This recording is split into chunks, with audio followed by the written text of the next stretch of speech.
নমস্কার, সুনিতাস কুকিং স্টেশনে আপনাদের সকলকে জানাই স্বাগত।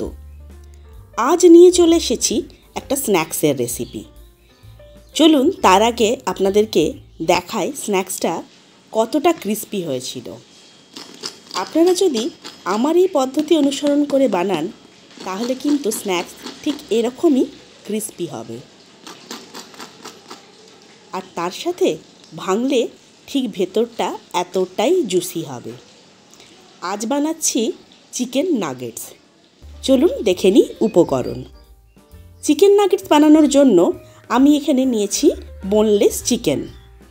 আমি বোনলেস চিকেনটা খুব ভালো করে ধুয়ে পরিষ্কার করে রেখেছি, আর তার সাথে এটা একটুখানি ছোট ছোট টুকরো করেও কেটে রেখেছি, কেননা আমরা এটাকে একটা স্মুথ পেস্ট বানাবো।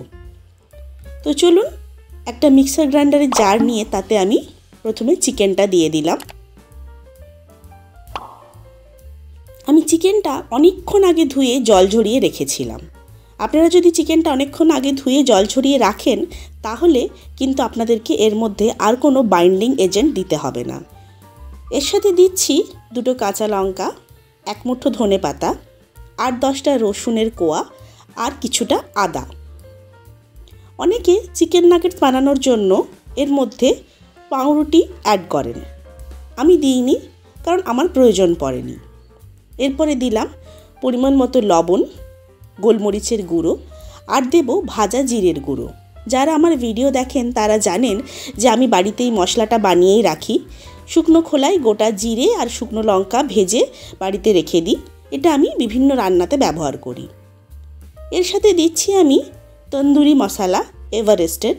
আপনারা চাইলে এটা নাও দিতে পারেন, কিন্তু এর একটা আলাদা স্বাদ রয়েছে, তো সেই জন্য আমি এটা দিলাম। দেখুন চিকেনটা আমার পেস্ট হয়ে গিয়েছে এবং বেশ সুন্দর একটা কিন্তু কনসিস্টেন্সি এসে গেছে। এবার এটাকে আমি একটা পাত্রে ঢেলে নেব। দেখুন আমি এর মধ্যে কোনো রকম কোনো কিছু ব্রেড বেসন কিচ্ছু দিইনি, তাতেও এটা কিন্তু একদম ঠিকঠাক কনসিস্টেন্সিতে এসেছে। এটা শুধুমাত্র এই কারণেই হয়েছে যে আমি চিকেনের জলটা অনেকক্ষণ ধরে ঝরিয়ে রেখেছিলাম। যদি আপনারা সেটা করেন তাহলে কিন্তু এই রকমই হবে। আর যদি আপনারা দেখেন যে চিকেনটাতে অল্প জল রয়েছে তাহলে কিছুই না, একটা শুকনো কাপড় নিয়ে বা একটা টিস্যু পেপার নিয়ে জলটাকে একটু সোক করে নেবেন। এরপরে আমি এতে 2 ডিম ভেঙে নিলাম একটা পাত্রে। এতে দেব পরিমাণ মতো লবণ আর গোলমরিচের গুঁড়ো। এবারে ডিমটাকে খুব ভালো করে ফেটিয়ে নেব।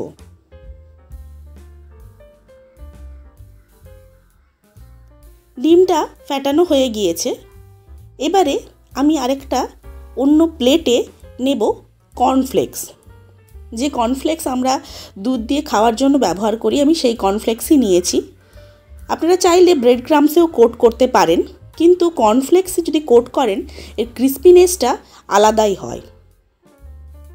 আর এই কর্নফ্লেক্সটাকে কিন্তু আমি মিক্সার গ্রাইন্ডারের মাধ্যমে ব্লেন্ড করব না, আমি এটাকে হাতের সাহায্যে এরকম গুঁড়ো করে নেব। এবারে চিকেনের পেস্টটা এর মধ্যে আমি মেশাবো 1 চামচ মতন সাদা তেল। চাইলে আপনারা ঘিও অ্যাড করতে পারেন। সাদা তেলটা এই কারণেই দিলাম যাতে এটাকে যখন আমি নাগেটসের শেপে গড়বো তখন যাতে হাতে না চিটে যায়। যদি আপনারা এটা তৈরি করে রেখে দেন তাহলে কিন্তু বাড়িতে কোনো গেস্ট চলে এলে হঠাৎ করে সঙ্গে সঙ্গে ভেজে কিন্তু আপনারা দিতে পারবেন। দেখুন চিকেনটা মাখতে গিয়ে আমি দেখছি ভেতরে 1-2 আদার টুকরো গোটা রয়ে গিয়েছে, সেটা কিন্তু রেখে দেবেন না, ফেলে দেবেন। এরপরে চিকেনটাকে নিয়ে পেস্টটাকে নিয়ে আমি ভালো করে গোল করে নিয়ে আমি নাগেটসের শেপ দিয়ে দিচ্ছি। আপনারা চাইলে ইচ্ছে মতন শেপ দিতে পারেন, চাইলে আরেকটু পাতলাও করতে পারেন। যেহেতু বাড়ির লোকেই সবাই খাবো সেজন্য আমি একটু মোটা মোটা করেছি। আর এটা যেহেতু চিকেন নাগেটস তাই এটা তো পেস্ট আছে, তাই এটা তৈরি হতে বা সেদ্ধ হতে খুব বেশি সময় লাগবে না। এইভাবে আমি বাকি সমস্ত নাগেটসগুলো তৈরি করে নেব। একই পদ্ধতিতে হাতের সাহায্যে আমি সব নাগেটসগুলো তৈরি করে নেব। দেখুন আমার সব নাগেটসগুলো তৈরি করা হয়ে গিয়েছে। এবারে এটাকে আমি ডিমের গোলায় প্রথমে চুবিয়ে নেব। একটা হাত ভিজে আর একটা হাত শুকনো, এই মেথডে আমি এটাকে কোট করব। আমি আমার ডান হাতটা ভিজে রেখেছি, ওটা দিয়ে আমি ডিমের গোলায় চুবিয়েছি, আর বাম হাত দিয়ে আমি এটাকে কর্নফ্লেক্স এইভাবে চেপে চেপে কোট করে নিচ্ছি। একটু হাত দিয়ে চেপে চেপে নিলে কর্নফ্লেক্সটা ভালোভাবে গায়ে লেগে যাবে। এভাবে চেপে চেপে কোট করে নিব আমি। সমস্ত নাগেটসগুলো আমি এভাবে আস্তে আস্তে কোট করে নেব। চলুন আপনাদের আরেকটাও দেখিয়ে দিচ্ছি আমি।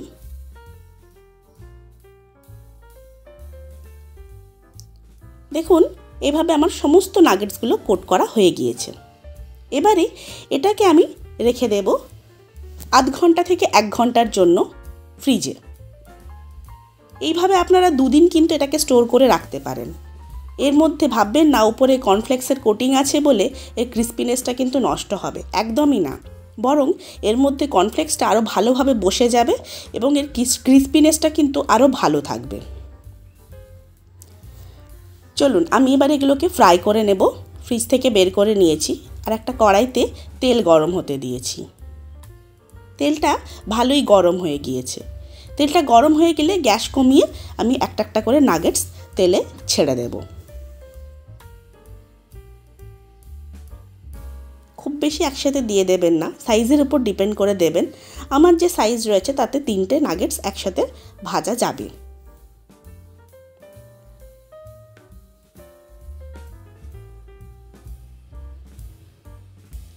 একটা পিঠ দেওয়ার পর রেখে দেবেন না অনেকক্ষণ, বারে বারে একটু উল্টে উল্টে দেবেন, তাতে দুটো পিঠই সমানভাবে ভালো করে ভাজা হবে।